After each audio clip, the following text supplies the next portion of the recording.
कहानी के शुरू में हमें बताया जाता है कि न्यूजीलैंड में बहुत से लोग मर गए हैं हवा में मौजूद जहरीले बैक्टीरिया की वजह से। और इस वाकये के 2 साल बाद न्यूजीलैंड बिल्कुल वीरान हो गया है। यहाँ की गवर्नमेंट भी टूट गई है, बाकी दुनिया का राब्ता भी न्यूजीलैंड से बिल्कुल खत्म हो गया है और बचे हुए लोग अपने सर्वाइवल के लिए खुद कोशिशों में लगे हैं। भूख और बुरे हालात ने लोगों को जालिम बना दिया है। यहाँ कोई किसी के ऊपर एतबार नहीं करता। खाने के लिए ये लोग एक दूसरे को मार देते हैं। जीने के लिए ये एक खतरनाक जगह बन चुकी है। और इसी दुनिया में कैलन भी रहता है अपनी वाइफ के साथ, जो बेवजह किसी को मारने का कायल नहीं है। वो लड़ाई झगड़े से दूर रहता था, पर फिर भी उसे इन खतरनाक हालात में अपनी हिफाजत तो करनी ही थी, इसलिए गन उसके भी पास थी। जब वो किसी आदमी को अपने घर आता देखता है तो आसमान में गोली चलाकर उसे दूर रहने के लिए वार्न कर देता है, क्योंकि कैलन ने अपने रहने के लिए अपने गार्डन में कुछ सब्जियां उगाई थी बहुत मुश्किलों से। वो नहीं चाहता था कि कोई उसे लूट ले।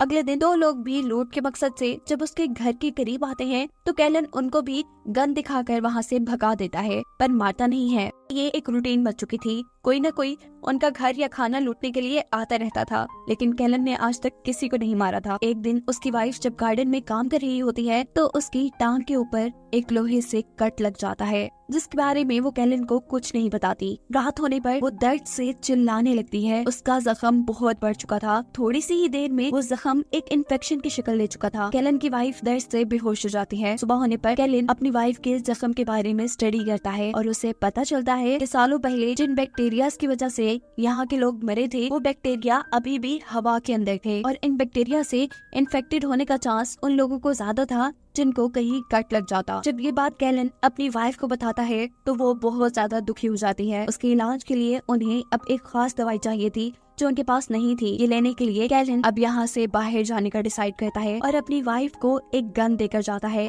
जिसमें 5 गोलियां थी। वो उसे कहता है कि ये तुम अपनी हिफाजत के लिए अपने पास रखना, बिला वजह इसे ना चलाना और अगर खतरा महसूस हो तो तुम इसे चलाकर किसी को भी मार सकती हो। अब जैसे हमें पहले पता है कि यहाँ पर तो लोग चलते फिरते इंसान को मार देते थे, इसीलिए कैलन के पास से कोई भी गुजरता तो वो उन्हें कह देता कि वो कोई लड़ाई नहीं चाहता। लेकिन फिर भी कुछ लोग तो बहुत ही पागल हो चुके थे और ये अब लोगों को मारने में मजा आने लगा था। ऐसे लोगों को देखकर कैलन को रास्ता भी बदलना पड़ता है। फाइनली वो एक छोटे से घर के सामने पहुंच जाता है। दरवाजा नॉक करने पर जब अंदर से कोई आवाज नहीं आती तो अंदर जाकर वो घर को चेक करता है। वहाँ बहुत सा सामान रखा था और काफी ज्यादा वेपन्स भी। अचानक पीछे से कोई आदमी आकर उसके ऊपर गन दान लेता है। ये बूढ़ा आदमी उसे मारने ही वाला था, पर कैलन उसे समझाता है कि रुके, मैं आपको नुकसान नहीं पहुंचाने आया। मेरी वाइफ बहुत ज्यादा बीमार है और मुझे एक दवा की जरूरत है, मैं सिर्फ उसी की तलाश में यहाँ आया हूँ। उनकी इन्हीं बातों के दौरान यहाँ पर हमला हो जाता है। समर शाम का ये बूढ़ा आदमी कैलन को अपनी मदद करने के लिए कहता है। बाहर जो लोग हमला कर रहे थे, पहले उन्होंने घर के अंदर आग फेंकी थी और अब वो लगातार इस घर पर गोलियां चला रहे थे।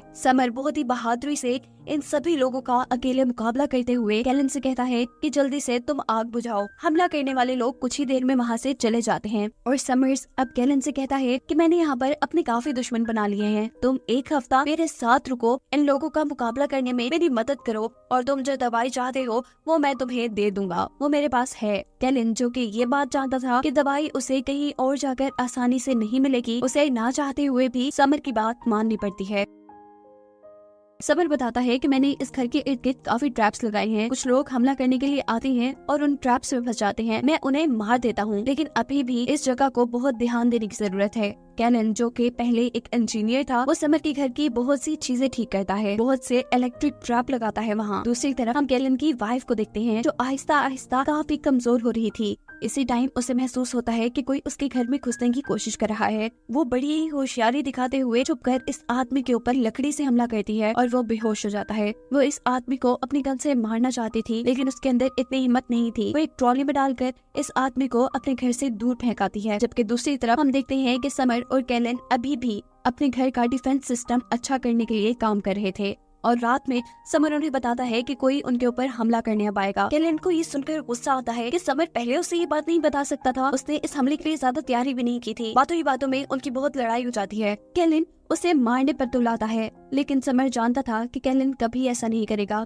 क्योंकि उसे लड़ाई पसंद नहीं थी। शायद इस रात उनके ऊपर कोई हमला भी नहीं करता और सुबह होने पर जब ये शिकार को जाते हैं तो यहाँ बहुत से लोग उनके साथ लड़ पड़ते हैं। कैलन बेचारा इन लोगों से बहुत मार खा चुका था। इससे पहले कि ये लोग कैलन को मार देते, समर इन दोनों ही आदमियों को गोली मारकर खत्म कर देता है और कैलन से कहता है, क्या तुम बेवकूफ हो? क्या तुम्हें गोली नहीं मार सकते थे? इन्हें हर जगह इतनी अच्छाई भी अच्छी नहीं होती। घर आने पर ड्रोन से इनके घर पर हमला हो चुका था। समर और कैलन दोनों ही इन ड्रोन्स को शूट करके तबाह कर देते हैं। इन ड्रोन्स के तबाह होने पर हमला करने वाले लोग दोबारा हमला नहीं करते और चुपचाप वहाँ से चले जाते हैं। फिर सीन कट होकर अब हमें कैलन की वाइफ को दिखाया जाता है, जिसे अचानक फील हुआ था कि कोई उसके घर पर घुसकर छुप गया है। जब वो चेक करती है तो वहाँ एक छोटी बच्ची थी, उसकी फ्रेंड की बेटी, जिसकी फैमिली अब मर चुकी थी और मरने से पहले इस बच्चे की मॉम ने उसे कैलन की वाइफ के घर का बताया था, इसीलिए वो यहाँ आ गई थी। कैलन की वाइफ उसे घर पर रख लेती है, उसे खाना देती है और प्यार भी, क्योंकि कैलन की वाइफ कभी माँ नहीं बन सकती थी, इसलिए उसने इस बच्चे को हमेशा अपने पास रखने का फैसला कर लिया था।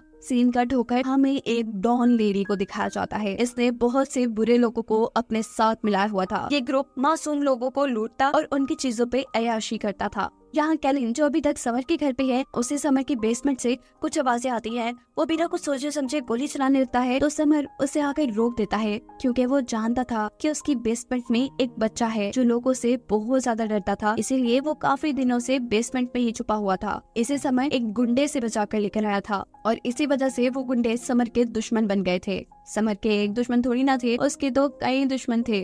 कैलन की वाइफ जो अपने घर पे अब उस छोटी बच्ची के साथ रहती थी, उसके घर पर दोबारा वही बूढ़ा आदमी आ जाता है जिसे एक मर्तबा पहले भी उसने बेहोश करके घर से बाहर फेंका था। वो इस मर्तबा भी उसके ऊपर हमला करके उसे घर से बाहर फेंकाती है।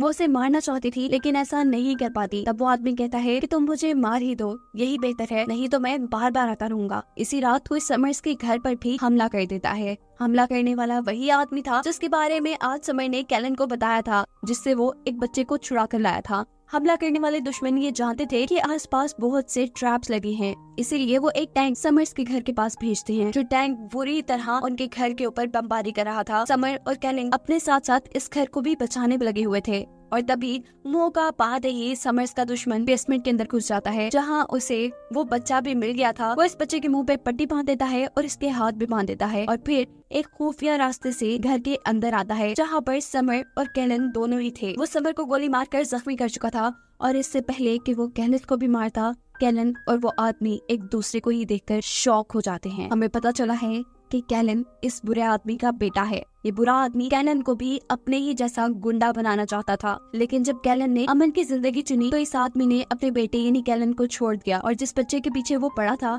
कैलन के डैड अब उसे अपना बेटा बनाना चाहते थे। ना सिर्फ ये, बल्कि वो तो उसे बिल्कुल अपने जैसा गुंडा भी बनाना चाहते थे।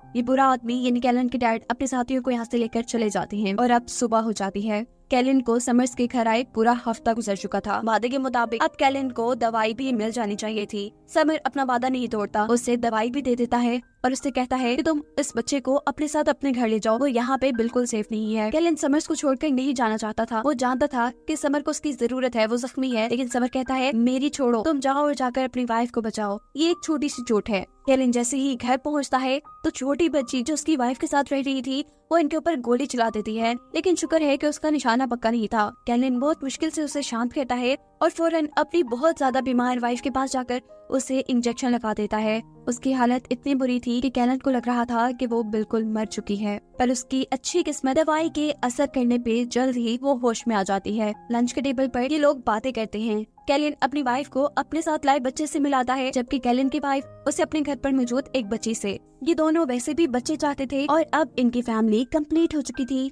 लेकिन कैलन अभी भी थोड़ा उदास था क्योंकि वो जानता था कि समर्स को उसकी जरूरत है। वो जख्मी है और जरूर उसके दुश्मन उस पे हमला करने आएंगे। वो उसकी मदद के लिए वहाँ जाता है और इस मर्तबा समर्स की अपनी बेटी अपने गुंडों के साथ उसके ऊपर हमला करने के लिए आती है। ये लड़की और कोई नहीं बल्कि मूवी में पहले दिखाई जाने वाली डॉन लेडी ही है।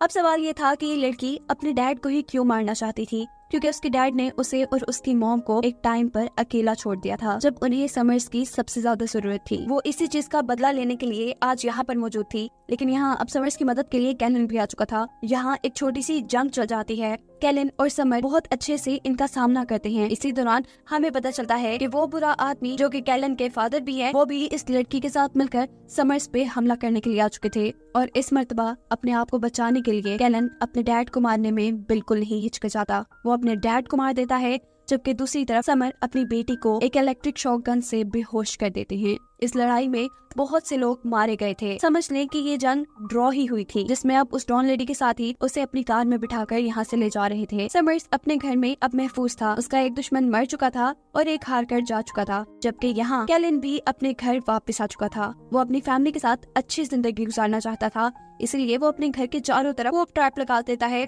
ताकि कोई उनके घर तक ना आ सके। जिसके बाद कैलन की फैमिली को खुश दिखाते हुए ये कहानी यहाँ खत्म हो जाती है।